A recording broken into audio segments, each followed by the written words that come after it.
Upang Hilonggo, Please subscribe and like. and share. Magandang araw po no, sa lahat nating mga kababayan. Grabe na talaga itong Pilipinas mga kababayan. Simula nang maupo po si Pangulong Ferdinand Marcos Jr., talagang binibisita na ito ng iba't ibang mga bansa.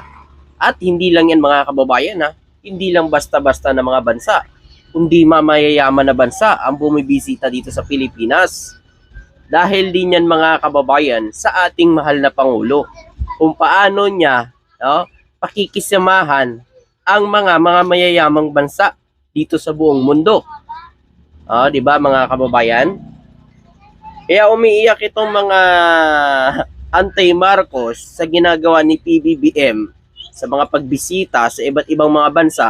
Kasi nga mga kababayan, hindi kasi alam ito ng mga nakaraang administrasyon kung paano niya, paano ito gagawin, kung paano ito ginagawa ni PBBM. Si PBBM lang ang nakaisip nito para matulungan ng bansa natin. Kailangan, tingnan nyo, kinakaibigan niya ang lahat na bansa. Ayan, pera na lang talaga sa China kasi kagawa natin dyan sa West Philippine Sea. Diba? Tingnan nyo mga kababayan. Kung makikita nyo, sasabi ng China na tutulungan tayo. So, mga kababayan, huwag kayong maniwala dyan na tutulungan tayo ng bansang China. Hindi tayo tutulungan ng bansang China mga kababayan. Ba't tayo tutulungan ng China mga kababayan? Tingnan nyo nga. Dyan lang sa West Philippine Sea mga kababayan ay inaagaw pa ng ating mga teritoryo dyan. Tapos sasabihin ng China, tutulungan tayo. Baka bigyan tayo yung mga paltik nilang nagamit, mga kababayan. Pinasasalamatan ni Pangulong Ferdinand Marcos Jr. ang bansang Germany sa suporta nito sa Pilipinas. Di ba, mga kababayan? Talagang simula po nang maupo na si Pangulong Ferdinand Marcos Jr., marami na talagang bansang nagpahayag sa suporta nito sa ating mahal na Pangulo, lalo na sa bansa natin. Kasi alam nyo po mga kababayan, ito ang diskarte ni PBBM. Kumbaga, ito ang way niya kung paano muling maiaho ng bansa natin. So mamaya po mga kababayan, tatalakayin din natin yan kung anong epekto sa pakikipagkaibigan at pagpunta ni PBBM sa iba't ibang mga bansa na sinasabi ng mga anti-Marcos na puro na lang daw bakasyon at puro pasarap sa ibang bansa si PBBM. Yun kasi ang sinasabi ng mga anti-Marcos na mga didilis, mga kababayan. Kasi yan lang laging mukhang bibig nila eh. Talagang kahit maganda ang nagagawa ni PBBM dito sa bansa, ay masama pa rin sa kanila mga kababayan. Tulad yan mga kababayan. Ito, talagang dapat na malaman ito ng taong bayan mga kababayan at malaman ng buong Pilipinas. Kasi alam nyo mga kababayan, si PBBM lang naman ang nakagawa ng ganito. Kahit mga nakaraang administrasyon hindi nila ito nagawa mga kababayan. Dahil yan sa patuloy na pakikipagkaibigan ni PBBM yan mga kababayan. Biruin nyo mga kababayan, sa loob ng 7 buwan, 1.15 trillion ang investment na pumasok sa bansa.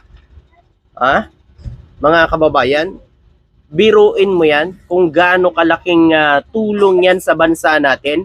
At hindi lang mga kababayan, malaking tulong din itong mga pumapasok na mga investors dito sa bansa natin kasi trabaho yan mga kababayan. Trabaho yan sa mga Pilipino. Katulad na lang po ng Steel Asia sa Cebu, mga kababayan.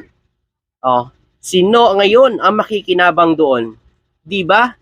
Ang ating mga kababayan na mga nakatira doon sa Cebu, magkakaroon sila ng trabaho. Grabe mga kababayan, 'di ba? Ang nais ng ating mahal na Pangulo, matulungan, may sapat na trabaho ang mga Pilipino.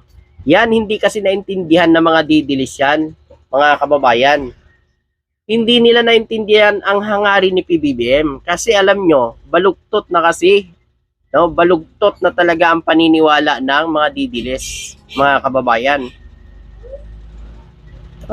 Dahil sa kagustuhan nila muli na naman, siguro may upo ang kanilang sinusuportahan Kaya hinahangad nila yung posisyon ng ating mahal na Pangulo. 'Di ba? Kaya dapat nga sa lahat nating mga kababayan, sa lahat na nanonood nito, isip-isipin din natin bago ho tayo bumatikos o magsalita ng masama sa ating mahal na Pangulo. Kasi mga kababayan, nag-iisa lang yan ang ating mahal na Pangulo. Hindi ba kayo nahawa dyan? Na halos na lang mga nakaraang buwan, araw-araw yan umiikot. Sa isang araw, 2 event ang pinupuntahan niya para lang mamahagi ng ayuda sa ating mga magsasaka na salanta ng El Nino noon. Mga kababayan, di ba? Minsan nga siguro hindi na kumakain si PBBM eh. Di ba? Di ba kayo naawa doon? Kasi tayo, mga kababayan, imbis na suportahan natin na maganda naman talaga ang ginagawa ni PBBM sa bansa natin, dinadown pa natin, mga kababayan. Tulad na lang ito, ang ginagawa ni PBBM, mga kababayan, ang pagpasok ng 1.15 trillion dito sa bansa natin na investment, mga kababayan, hindi yan sila naniniwala. Kasi sinasabi nila gawa-gawa lang yan. Paano kasi, mga kababayan? Nung panahon nila siguro, ganyan ho ang ginagawa nila. Puro gawa-gawa lang para paniwalain ang tao. Ngayon, kahit nakikita na yan ng taong bayan, ipagmumuka pa rin nila yan, nagawa-gawa lang yan. Ganyan yung mga utak ng didilis, mga kababayan. Kaya sa lahat nating mga kababayan, isa lang masasabi ko, good talaga si PBBM. Siya lang ang nakagawa nito, mga kababayan. Tingnan nyo, Germany. Biruin nyo yan. Malaking bansa yan. Mayaman na bansa yan, mga kababayan. Sa pagbisita niya dito sa Pilipinas, sa pagbisita niya dito, malaking tulong yan para sa bansa natin. Ito pa, mga kababayan, may another balita po ako sa inyo. Inaasahan na analytics ang paglago ng ekonomiya ng Pilipinas sa 6.3% sa second quarter ng 2024 na ito, mga kababayan. Aasahan sa second quarter po nitong 2024 ay tataas po ang ekonomiya ng bansa. Ayaw nila yan, mga kababayan. Ayaw ng mga anti-Marcos yan o mga didilis yan. Kasi iiyak naman yan sila. Dapat si Tatay Digong gumawa niyan. Nga lang kasi hindi alam niya ni Tatay Digong. Hindi alam yan ng nakaraang administrasyon. Ang alam niya lang, pumunta lang doon sa China. Sa China lang pupukus. Paano niya malalaman to, mga kababayan? Si PBBM talagang may pinag-aralan at talagang marunong mag-sell stock, marunong umakit ng mga mayayaman negosyante. Sila ba? Alam nila yan? Oo, magmura. Oo, tama, di ba? Magmura, yun lang.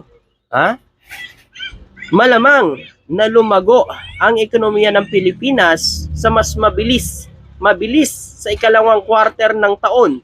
Sinabi umano ng analytics noong lamang Lunes o kahapon, mga kababayan. Di ba? Ayaw nyo yan? Ayaw nyo yan. Bahala kayo. At ayon dito, mga kababayan, sa economic review nito para sa Asia Pacific, inaasahan umano ng analytics na lumago sa gross domestic product ng bansa ng 6.3% na mas mataas kaysa sa 5.7% na paglago ng ekonomiya. Kasi nito lang, mga January to Hulyo, mga kababayan, ay 5.7 lang sa kalahating taon. Tingnan nyo, mga kababayan, ganyan yung nagagawa ng mabuting presidente.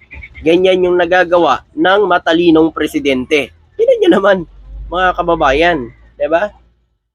Paano hindi tataas? Tingnan nyo naman, ang raming mga mayayaman na negosyante o investor ang nagpapahayag ng kanilang suporta at pagtiwala na mag-invest dito ng kanilang mga pera sa Pilipinas. So yun po, mga kababayan, maraming salamat ho at magandang araw sa inyong lahat.